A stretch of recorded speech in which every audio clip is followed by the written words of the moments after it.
Hi there. So today I'm going to be talking about my theory of language and transmission of ideas from um, a transmitter to a receiver, or in essence, two interlocutors, a person speaking and the other person listening. So the main things I'll be talking about is how an idea goes from a raw thought in the mind and transmitted into somebody else's mind. I'll be talking about different filters present during this process, and how our values, or our personal or private knowledge, as I like to call it, plays a role in our perception of the transmitted idea. So the first stage is we get a sort of what I like to call a raw thought, where the thought is in our mind. We understand it. Sometimes it may be as images, it may be as sensations, it may be, it's hard to express because it's transcendent of words. It can be ineffable.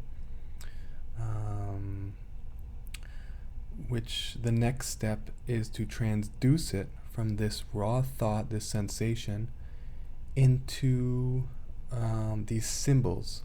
And these symbols are words of a language. And of course, different languages have different words, so language can influence how a thought is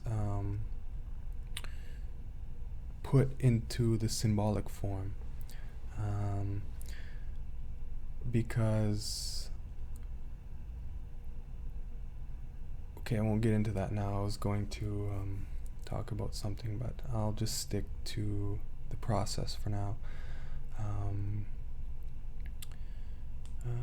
So the symbols,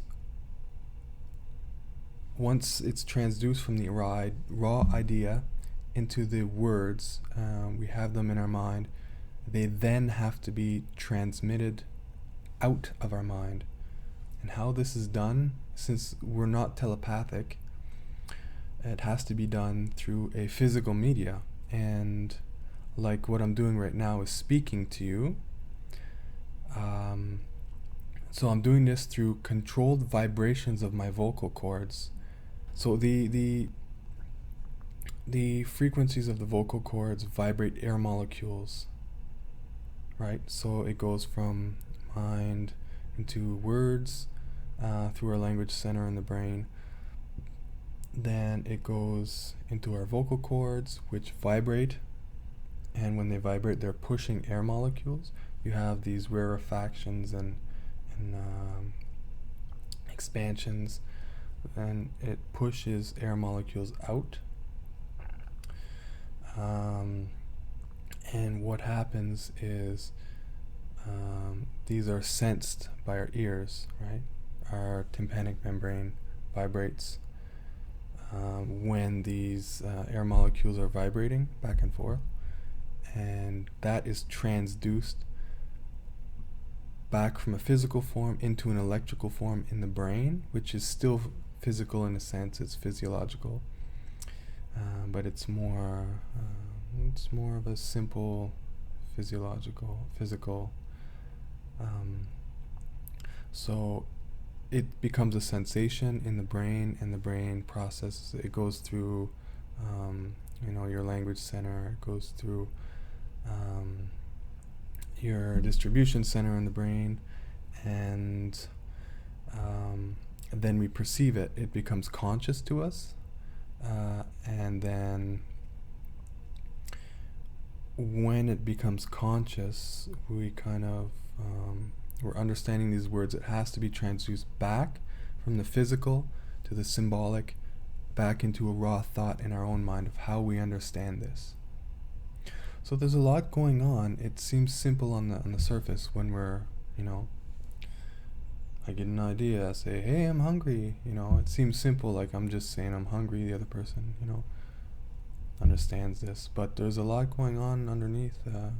That's very complex. So there's several influences on the transmission and reception of language. So first, what I mentioned at the start, we have personal or private knowledge, and this is something only accessible to us. The receiver has their own set of private knowledge. I have my own set of private knowledge. So what we do when we're communicating is we're transducing our private knowledge into public knowledge. And words are symbols as part of public knowledge. So when you have an idea, a theory, anything, you need to make it public. If it's not public, it's not going anywhere but in our own mind. And this is when we communicate. There's different ways to communicate, obviously. There's body language, communicate through touch, but these are perceived in different ways. But it's basically the same thing. It has to be transduced into a symbol, where, like, let's say I'm communicating through touch.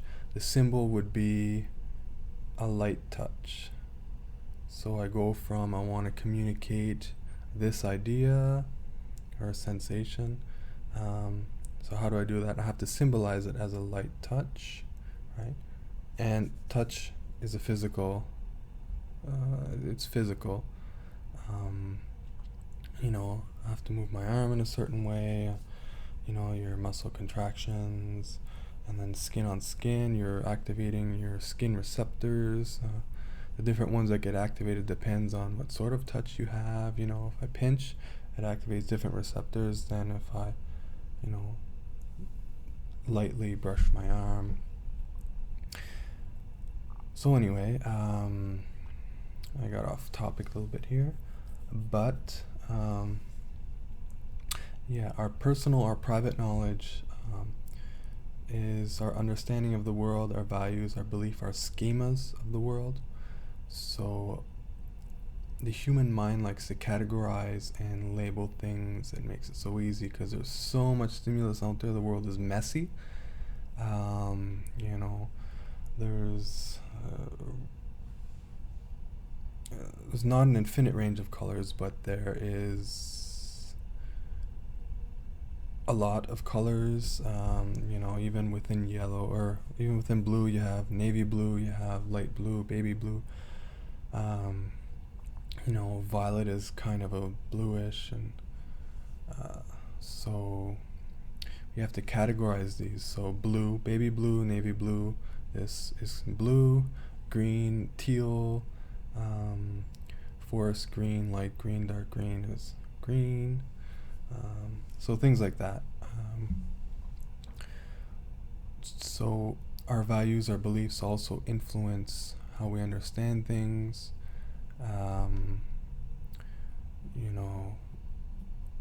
An example I might give is,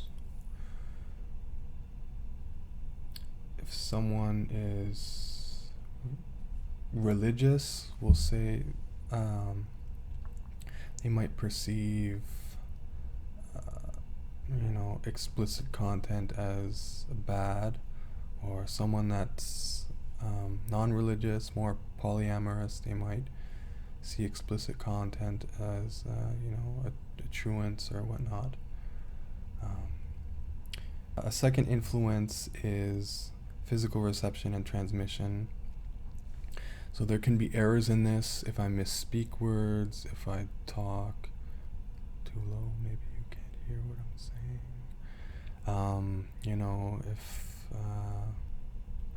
If you talk too loud, And if people have hearing problems, like at the physical level,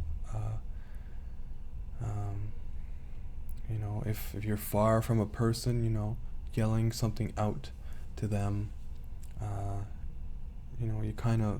you strain to hear. So the third influence is top-down influences. So this is related to our personal private knowledge. What we expect of the world is kind of what we perceive of the world in a way. So I like to think of it as having three main filters to the transmission of an idea. We have the symbolic filter. So this is the transmission of your raw ideal thought into symbols, where we kind of have to take this free, I like to say, open thought and kind of squeeze it into a symbol, into words, where words are kind of finite instances of. A word is a categorized idea. When I say cat, you think of, a fluffy thing with 4 legs, a house cat perhaps. Maybe you think of big cats, but cat encapsulates a limited set of ideas. So we have to squeeze it into the limited framework of a language, as they're represented as symbols. And this is a filter or a constraint because, ineffable experiences are ideas that we can't put into words. So this means that words cannot capture all of the ideas that can be present, and it sort of trims off, and you lose some of that quality of the raw thought. You have to filter it down. And then there's the physical filter, where your idea symbolizes words, then has to be transmitted in a coherent way, in the syntax of the language, which filters it down even more. And it has to transmit through the physical space. So this physical filter limits the words because they're then represented as just vibrations, basically. Vibrations and electrical impulses. So you got to squeeze it into this kind of physical framework. It passes through the physical world. And then we have the perceptive filter. On the other end, it has to reverse. You go from raw thought to physical, and then from physical through the ear back into raw thought, and is the transduction of that physical energy back into words, into the symbols, and they make sense of them based on their values, their beliefs, their private knowledge, how they understand these words. For instance, somebody trained, a professional geneticist might have a different conception of genetics than a layman would say. A person might say, it's in my genes, where they kind of have a limited framework of it, but the professional geneticist sees this in a much broader way, in a way that wasn't understood in the raw thought of the layman. So it depends. Our experiences, our values, our beliefs, our schemas all contribute. So we have the symbolic filter, where you go from raw idea to symbol. Physical filter, you got to go through the physical space, and then your perceptive filter, where you go from the physical space back into your raw thought. And so that is basically my theory of transmission of ideas. A few final words. So some implications from this is that on an intellectual level, we're all just alone in our own worlds, really.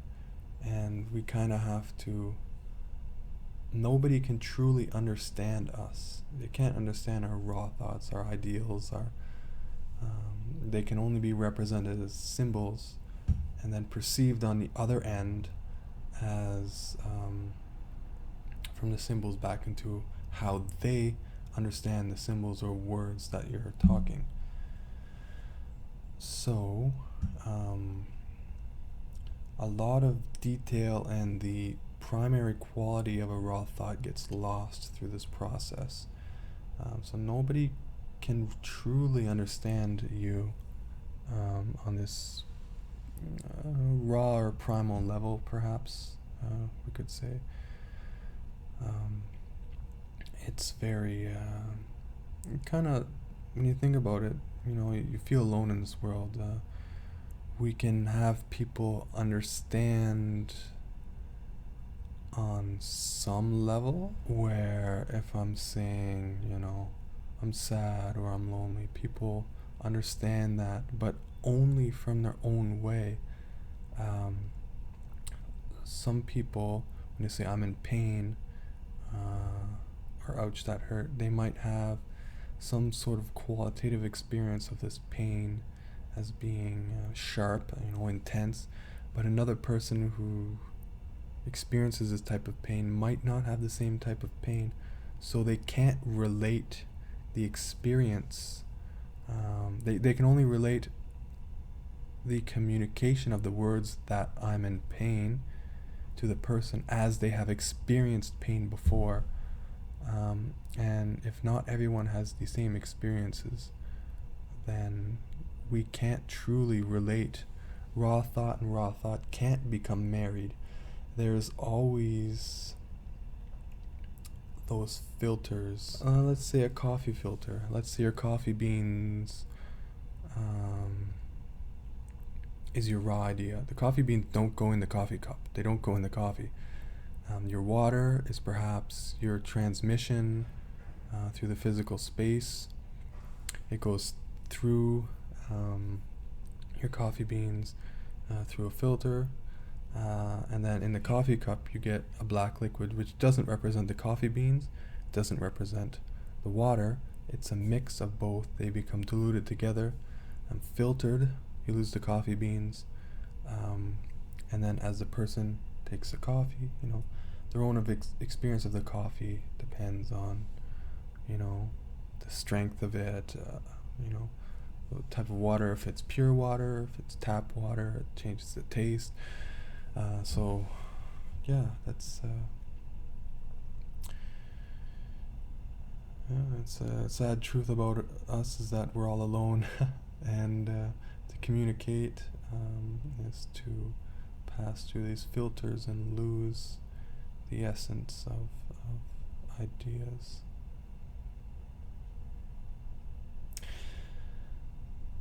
So yeah, I guess I've reached, I don't have anything else to talk about on this topic. I hope this was interesting for you. This was my theory of transmission of language, of ideas, and I've always struggled with this myself, as for me, I get these flashes of ideas and they seem coherent in my mind, and I see like this grand idea and I'm like, yeah. And then the problem is you have to get from your idea and communicate it. So you've got to put it into words, you've got to order the words in a certain way, you got to structure the sentences into different ways, so that communicates and it becomes coherent to the other person. And it becomes difficult.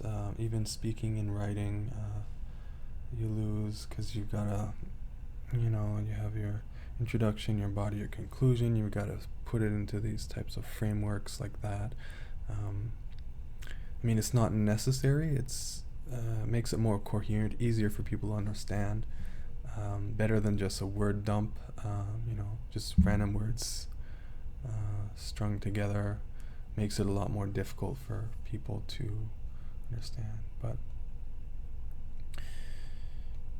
yeah, so thanks for listening, and I hope this has enlightened you a little bit. And if you have any comments, questions, feel free to put them in the comments section. And subscribe if you want more interesting content, some philosophy, some original philosophy that I've learned and has steeped in my own mind, and I've come to put into different theories as I understand it. So yes, cheers, and I hope to see you in the next video.